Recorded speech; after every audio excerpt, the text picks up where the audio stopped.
Well, Friday was day one of the state volleyball tournament in Charleston. 4 teams representing Southern West Virginia this weekend, with 2 of them taking to the court in the morning session for their respective quarterfinal matchups.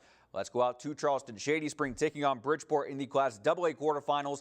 Game 1, Shady Spring Sandy Mills to Bradley Hayhurst, 2 sets for Riley Wiseman, but Kristen Crowder with the block, and the Indians take an early 5-3 lead. Their early momentum would continue. Peyton Hefner receiving the ball. She sets Crowder up for a down-the-line winner. Bridgeport out to a 10-3 lead, but the Lady Tigers would answer off of a serve. Brooklyn Cook over to Hayhurst. Casey Poe goes for the spike. It's deflected out for a point, but Bridgeport would win Game 1 25-15. Game 2, Shady Spring serving. Samantha Wilson to Hefner, who would set Crowder up for another down-the-line winner for Bridgeport. Then later in Game 2, Hayhurst receiving the ball. She would set for Mercedes Bloomfield. The cross-court spike is not returned. However, Bridgeport would win Game 2 25-20. And then in Game 3, Hayhurst setting for Poe, but Peyton Merica in position for the block. As Bridgeport would go on to win Game 3, they advance to the semifinals. Final score, 3-0.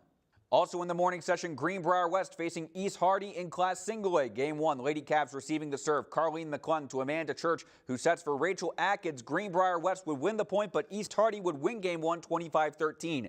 Game 2, Abby Wilson sends the ball over. Alexis Vestal to Caitlin Mullins. She sets for Atkins, whose shot is not returned. That point goes to the Lady Cavs, but the Lady Cougars would answer. Kenna Wick serving. Vestal to Church. Mullins going for a spike, but Wilson in position for the block. That point goes to East Hardy. Later, Jessica Smith going for a spike. Brittany Bevins able to keep the point alive for West. Church setting Vestal up for the winner. Game 2 would be back and forth between the 2 teams as Vestal serving here. Emma Baker to Julia Hahn. She sets up Brooke Miller with the winner as East Hardy would go on to win Game 2 25-21. And Game 3 would also be very close as Bevins going for the spike, but Hahn able to set Wilson for the winner as East Hardy wins 3-0 to advance to the semifinals.